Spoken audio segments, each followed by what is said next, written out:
A story of blood, barbed wire, blood, exploding barbed wire, blood, an exploding pool, blood, an inferno match that got out of control, blood, an exploding ring, blood, and also a healthy dose of the Mafia influence. Wrestling! I'm John Renton with my review, Dark Side of the Ring, Blood and Wire, Onita's FMW. Gonna say right off the bat, many of you know, some of you don't, I've never cared for deathmatch wrestling. I think deathmatch wrestling as a concept is pretty fucking stupid. I've always hated it. And in small doses, hardcore wrestling and some aspects of just going ultra violence can work, but generally, I fucking hate it. Now, with that out of the way, I gotta say that I found this to be a pretty interesting episode of Dark Side of the Ring.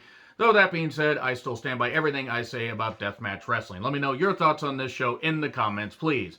So, we had footage of explosions and stuff while Sabu and Foley talk about how, crazy Onita was. And I'm not even going to try to pronounce the first names of a lot of these Japanese wrestlers because I screw up the last names, but Onita, he is an icon in Japanese wrestling, and a lot of people appreciate what he did, and, well, let's be perfectly honest, the man possessed a healthy and very, very large ego that is well on display during this, and throughout various interviews, you find out that while Onita was very, very over, man, his ego was out of fucking control. Yeah, he gave up his body, but holy fucking shit. My goodness. I'm not saying he came out looking terrible in this, but he didn't really come out looking all that great. But then again, what wrestlers don't have a large ego when they achieve that level of success? So we have barbed wire and exploding pool. We see all this stuff, and Terry Funk stole the goddamn show here. I mean, I love Terry Funk. I'm so glad that they were able to get interviews with him with how much he's beat his body up for years and years and how long he's been wrestling and the amount of shit that he's done to his body and the influence that he has had on so many goddamn people. I mean, you hear how so many people talk about Terry Funk being one of their favorites of all time, if not their favorite of all time. Terry Funk would be pretty much on anybody's list. I mean, whether you saw him in the 60s. I mean, and I don't know how many people alive really would have seen Dory Funk Sr., but you see, Dory Funk Jr. and Terry Funk, and you see the different styles and everything. And Dory Funk Jr. could get hardcore if he wanted, but he was more traditional. And then you would see Terry Funk, two brothers as NWA World Heavyweight Champions. I mean, the only brothers to ever be NWA World Heavyweight Champions.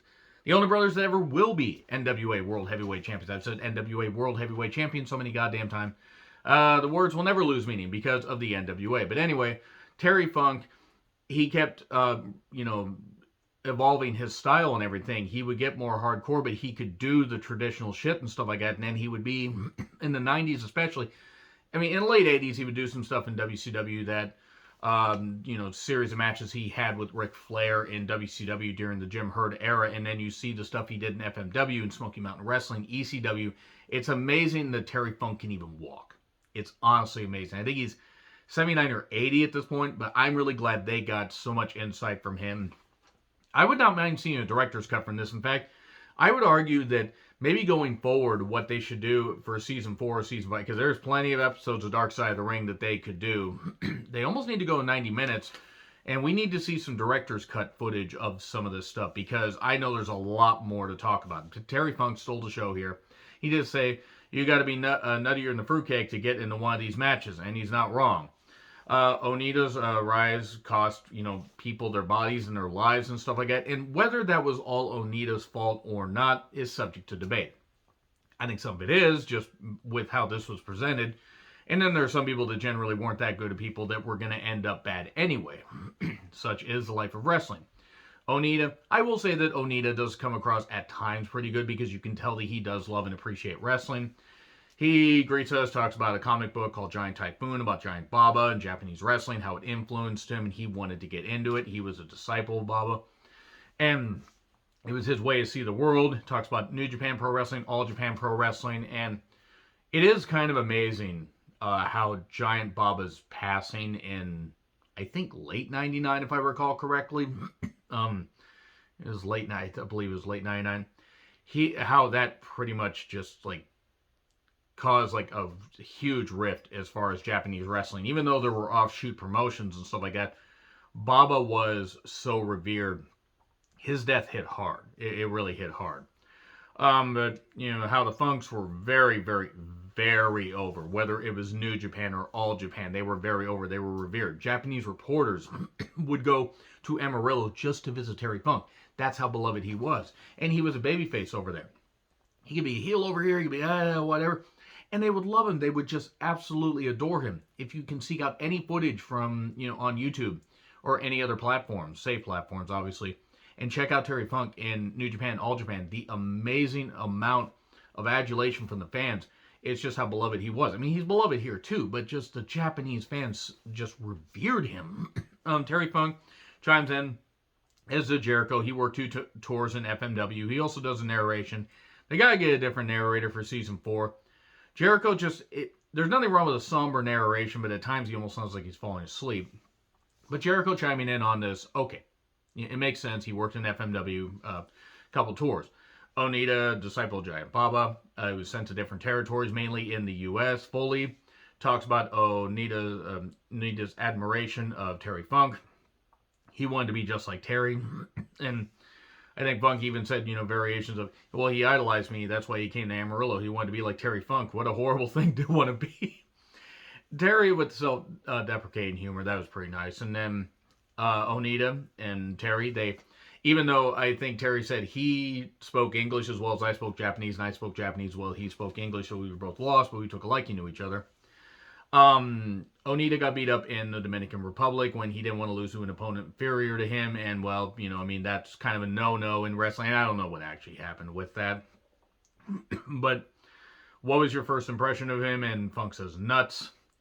And Masa Fuji and Onita were in the Memphis Wrestling Tupelo concession stand brawl in Tupelo, Mississippi.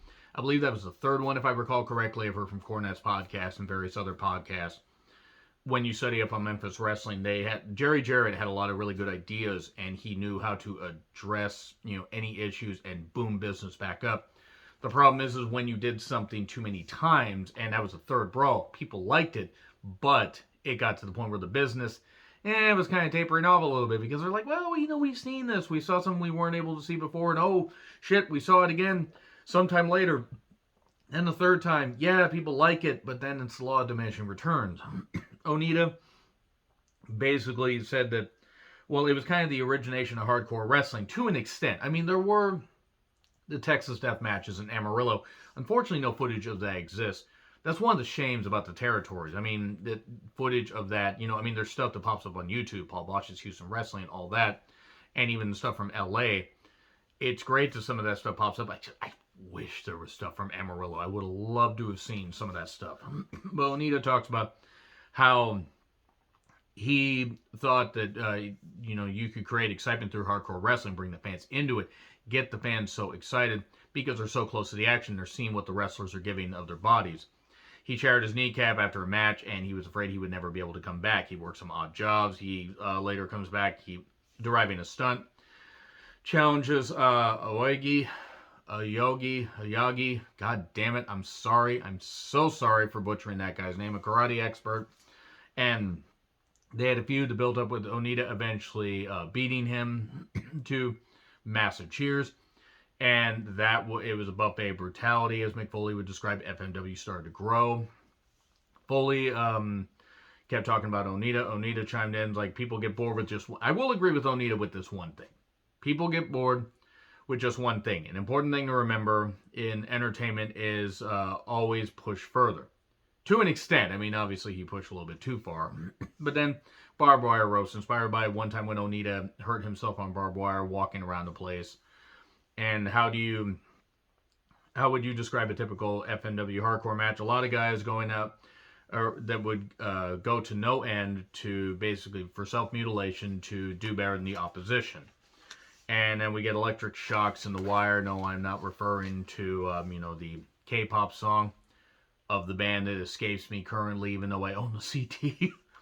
And Onita he wanted to do things that Baba and Inoki wouldn't do. That came at a heavy price for a lot of people.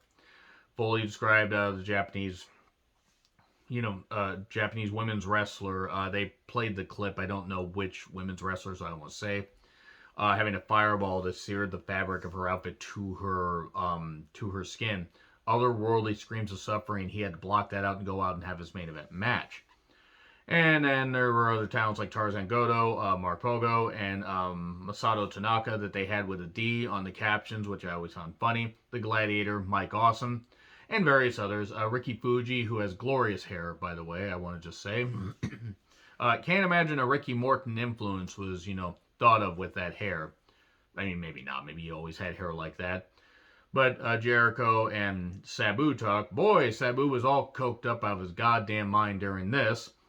Um, he recalls that his uncle brought in there the original Sheik, who was very over for Baba, and had the saber and stuff like that. And wait, no, that was wait, no, that was giant. That was Giants, or that was Singh. That was not the original Sheik. The Sheik had fire. Still, the Sheik was pretty goddamn scary. There were a lot of weird, I don't want to say freak wrestlers, but attraction wrestlers that would go over and work for Baba. But Sheik was pretty popular. I mean, he would do some good stuff, and then I mean, he really couldn't wrestle, but he was definitely an attraction. I mean, if you think about Detroit wrestling, big time wrestling, they did some pretty good stuff for a while, and then the territory kind of died out, as all territories did. But Sabu recalls one time where he got torn up on barbed wire and then got stitched up in the hospital. It took too long, so then he would just start super gluing his cuts together and would do the same for the guys. I can't imagine why Sabu has so many issues with his body and why his mind's so fucked up and why he's so goddamn weird and odd. Can't imagine why. So anyway, Foley talks about how Onita had an ability to allow people to feel his pain, which that's true. I mean, and that's one thing that wrestlers want to do. You want to draw the fans in. And then basically he's like, it's, Man Against Wire, Man Against the Flames, how he was going to give it his all. And then they played Joan Jett's version of Wild Thing. That was by a band called X, is what it is. I gotta say this, though. You think Jericho would be more of a rock expert there. Wild Thing, though, you make my heart sing. Easy for me to say. Played Onita to the ring, and now Jon Moxley uses it in AEW. It is a great song, though. It's much better than the Trogs version, even though Trogs is fine. Like, that's almost like bombed out on Quaaludes. This is sped up and energetic. So, anyway, Onita kept wanting to become a star, and then they talked about that, and he rose up. FMW, despite all the bloodshed and everything, it got over a lot of people. They were packing stadiums, they were packing big venues. Tarzan Goto and Sabu, or him and Tarzan Goto against Sabu and the original Sheik. It was a bunch of towels wrapped around ring ropes and everything, and they set it on fire, and it was an inferno, literal inferno. People couldn't get out. And then the original Sheik got out. He was fighting Onita. Sabu recalls throwing a bucket of water on his uncle's back, and the skin just fell off. Gross. Gross. By the way, deathmatch wrestling, once again, is really fucking stupid. And a lot of people that participate in it constantly, you might want to reconsider what the fuck you're doing with your life, because the human body is not meant to come into contact with that shit. Granted, wrestling's a contact line of sports and entertainment, especially entertainment in WWE, but it's ridiculous that people would put themselves through this and be like, yeah, we're wrestlers. I mean, you might be, but it's really fucking stupid to do that shit. But positive. 60% of his body was burned, and then he took a bump about 3 years later at Halloween Havoc 95. That was funny, because the Sheik just tumbling over like a weird decked out couch. And then talks about basically Onita was kind of greedy, took a lot of money for himself. I mean, he was the star of FMW. He was earning $2 million a year at his peak, so he did very well for himself. I'm not saying he paid the wrestlers in pennies, but just given what they were doing to themselves, I can't imagine they got paid all that well, except Terry Funk. The Yakuza were, of course, in control of the arenas, as you would expect. There were people that just, you couldn't sit around them and everything. There were it was 10 chairs for them and their wives or girlfriends or whatever. And then, nobody would be around them or whatever. Sabu at one point recalls being around them and then tumbles into one of them fighting around and then gets beat up by them. And then Mike Awesome suddenly just throwing people like crazy, because Mike Awesome was a goddamn beast. And rest in peace, Mike Awesome. Exploding ring death match. They didn't go into the pool one all that much, which I was a little bit surprised. I mean, they showed footage of it. They didn't really go into much of it. Exploding ring death match. Terry Funk was brought in. 40,000 people in a stadium. And the people in the front row were idiots, Terry Funk says. Like, hey, we're going to have an exploding ring death match. Well, I want a front row ticket. Bullshit. Once again, Terry Funk's still in the show here. And sirens are going off and everything. This was basically, they attempted to recreate it with Omega, Moxley, and Kingston at at Revolution 2021, which was a dumpster fire. It was a bad idea. It was a bad idea just because even though they tried to do storytelling and everything, the popcorn part of the sparklers and stuff like that wasn't a good idea. Fans booed it. I did like one line though. You feel the fans. You feel your whole body will feel the cheers of the people. Well, Onita beats him, but the siren keeps going off, so he covers Terry Funk's body, and then the explosion, blah, blah, blah, blah, blah, blah, blah, all that and everything, and then it's a face turn for Onita, and then Onita would eventually he would retire, and he would still make appearances and everything, but he would retire, and Hayabusa would be brought in to be his successor. I mean, Hayabusa was already being brought in anyway. Incredible high flyer, very innovative. I don't know if deathmatch wrestling necessarily fit him, just based on what I've seen. I'm not saying the guy wasn't tough. I'm just saying as far as his style. His daughter, Ayan, I believe, and she got to chime in because Hayabusa, unfortunately, is no longer with us. Died about 5.5 years ago. Onita didn't think that Hayabusa was suited for deathmatch wrestling. He's not wrong, but he was scarred up, and man, he had the scars to prove it, and the injuries to prove it. Onita retires. Victor, he leaves with his heart happy, and then Arai, who was the ring announcer, he takes over as CEO. Basically, Onita gives him the company. Shell, that's her actual name. Arai's daughter talks about her dad and everything, how he what. Various people talk about how he may have been a great ring announcer and he may have been passionate about wrestling, but he had no knowledge of how to run a company. And then Terry Funk and Ricky talk about how the company went down pretty goddamn fast. Onita comes back as a heel in 1996, the leather-clad jacket, all that stuff and everything. That's where his comeback really started to take hold. Because he was this badass heel. He left a hero, but then he came back, even a little bit later. Because he tried to have a film career. Didn't exactly work all that well. Arai wanted to go more of a wrestling route. Also an entertainment route. Even had a World Entertainment Wrestling belt. No, really, that's what they had. They show footage of a guy having firecrackers lit in his ass. That's not entertainment. That's stupidity. Anybody that does that in wrestling or otherwise is fucking stupid. So anyway, just like a whole thumb in the ass spot in PWG. And yeah, I stand by that. It's fucking stupid to do it. So anyway, Arai told Onita, hey, just quit. Just quit. I've got the company now. I've got the company. No, it's like, well, what is it, like that Captain Phillips thing? Look at me. I am owner now. So anyway, Hayabusa style. People were taking to Hayabusa even if there weren't stadiums packed, even if it was smaller venues. Unfortunately, he did do a second rope moonsault where he slipped and, and his neck just did like this. It was just like, he landed with his forehead. It's kind of like almost like how Brock landed. I mean, or like, similar injury to how like that could have been for Brock. But Hayabusa, unfortunately, just landed and his neck just exploded. He could never walk. He could never walk again. Now, he did walk a little bit later on. They showed a little bit of footage of that. But he never wrestled again. And he was on the cusp of doing pretty damn well. And then Ricky talks about how he was his friend. He was his brother. You're my brother, Anakin. No, in all seriousness, it was good for that. His daughter talks about how depressed he was. Her dad was. And that makes sense. But then FMW is just losing and bleeding money and everything. And Arai didn't ask Onita for money, even though he had asked Onita to leave. He was borrowing from loan sharks, from the Yakuza. That's a great idea.